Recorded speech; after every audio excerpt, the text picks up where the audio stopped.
Hello everyone. आज हमारी 5th class का लेसन 3 चैप्टर है। इस चैप्टर का नाम है वेदर एंड क्लाइमेट, यानी कि मौसम और जलवायु। वेदर मीन्स क्या है आपका मौसम, और क्लाइमेट मीन्स जलवायु। इस चैप्टर में हम पढ़ेंगे वेदर और क्लाइमेट में क्या डिफरेंस है, हमारे अर्थ के वेरियस हीट जोन के बारे में पढ़ेंगे। इसके साथ साथ हम पढ़ेंगे कि एक वेदर को चेंज होने के लिए क्या क्या फैक्टर इफेक्ट करते हैं, यानी कि वो कौन कौन से कारण हैं जो वेदर और क्लाइमेट पे इफेक्टिव होते हैं। किन कारणों से वेदर और क्लाइमेट का चेंज होता है। ठीक है, तो सबसे पहले हम पढ़ेंगे वेदर। देखिए, इसमें मैं डिफरेंस के तौर पे आपको समझा रही हूँ, बट अगर इंडिविजुअली भी इनके सेम आंसर है। अगर आपसे कोई पूछे what do you mean by weather, तो वेदर क्या है, तो weather is the condition of the atmosphere at a given time at and one place. Weather क्या है, वेदर एटमॉस्फेयर यानी कि वातावरण का और एक समय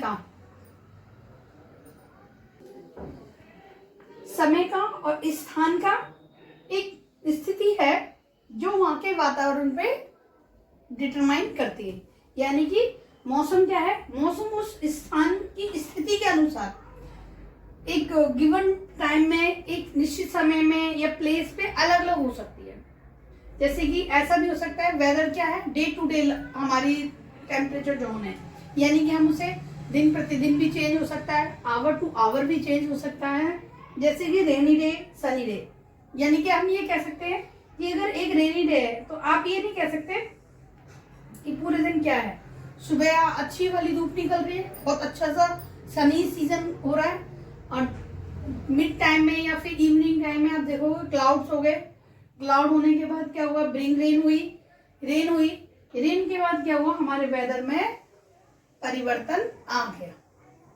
ठीक है, तो मौसम में परिवर्तन, मौसम क्या है, एक निश्चित समय और स्थान का स्थिति है। अगला है हमारा climate, the weather condition that prevails over a large area for a long period of time is called climate.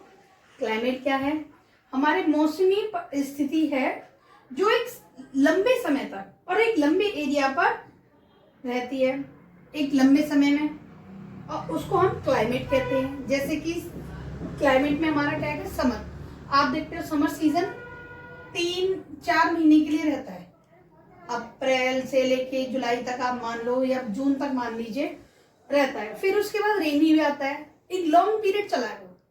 Long period क्या है, जुलाई से लेके सितंबर तक हम अपना रेनी सीजन मानते हैं। फिर विंटर मानते हैं जो नवंबर दिसंबर से शुरू होकर फेब तक रहता है हमारा। तो ये क्या है, एक लंबे समय पर रहा। बट ये क्या है, वेदर एक निश्चित समय पे। हम ये भी कह सकते हैं कि भाई अगर एक समर सीजन चल रहा है आपका, अब समर सीजन में हम ये नहीं कह सकते वहां पर रेन नहीं होगी। समर सीजन में आपका टेम्परेचर क्या रहता है, तापमान गर्म रहता है। बट अगर वही उसी किसी टाइम पे वहां पर क्लाउड हुए और रेन हुई तो उसके टेम्परेचर पे इफेक्ट करेगा। तो वो क्या करेगा, वो वेदर इफेक्ट करेगा। बट पीरियड तो क्या चल रहा है, हमारा समर चल रहा है, वो एक टाइम चलेगा ही चलेगा लंबा। ठीक है, तो वेदर और क्लाइमेट में आपको ये डिफरेंस है। देखिए, what do you mean by weather? Weather is the condition of the atmosphere at a given time and place. What do you mean by climate? The weather condition that prevails over a large area or for a long period. आपका climate क्या है कि लंबे समय तक एक जगह का निश्चित रहने वाला जलवायु है।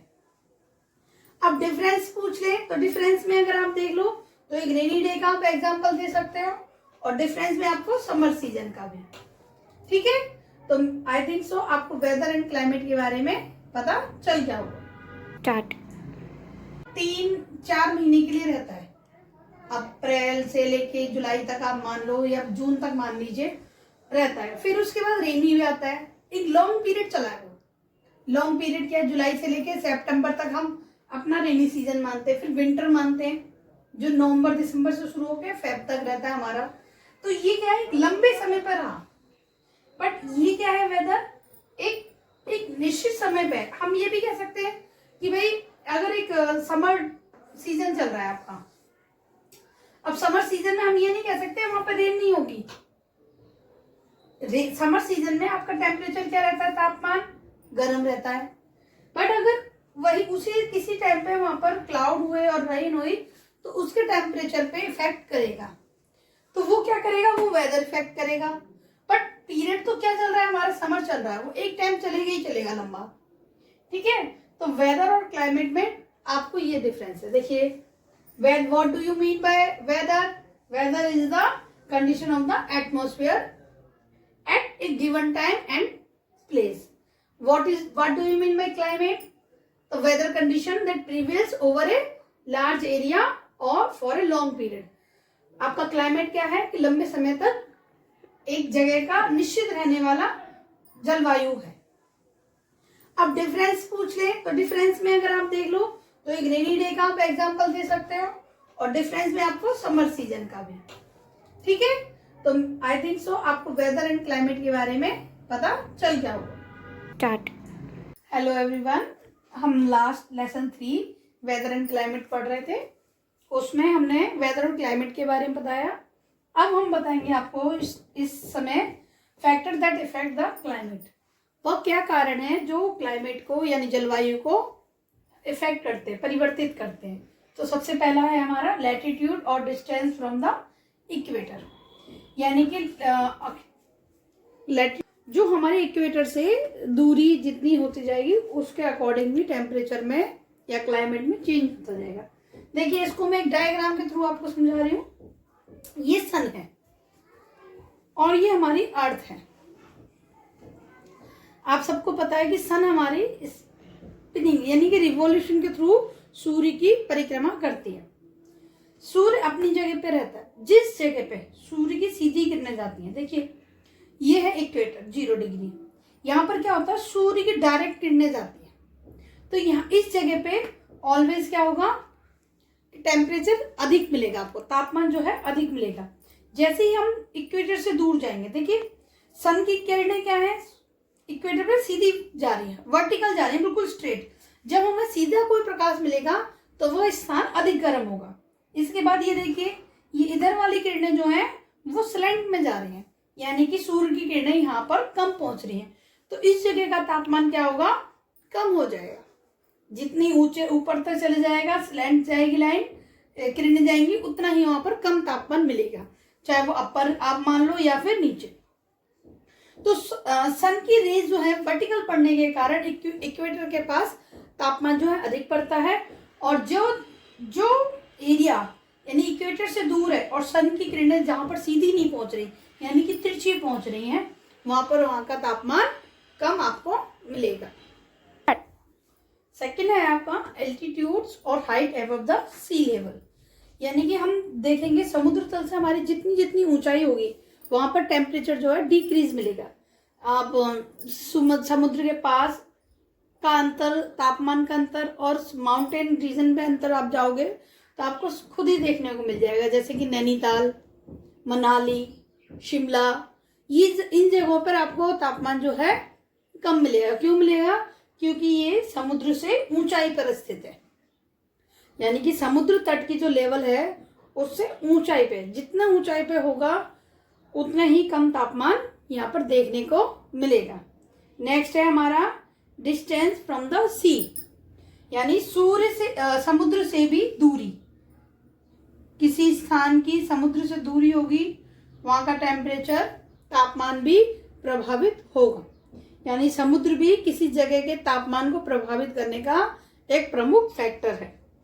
अगला है डायरेक्शन ऑफ द वाइंड, यानी कि हवाओं की दिशा। जिस दिशा से हवाएं बहेंगी या जिस दिशा की ओर बहेंगी वो मानसून लेके आएंगी, तो ये वहां के तापमान को प्रभावित करेंगी। अगला है ह्यूमिडिटी एंड रेनफॉल। ह्यूमिडिटी मतलब नमी, ये हवा में कितने % नमी है आपकी।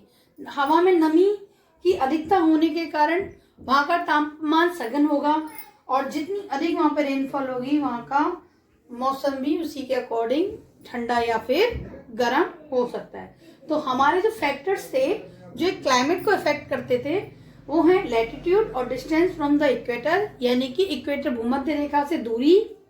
दूसरा एल्टीट्यूड्स और height above the sea level, समुद्र तल से ऊंचाई। तीसरा है डिस्टेंस फ्रॉम द सी, यानी कि समुद्र तल से दूरी।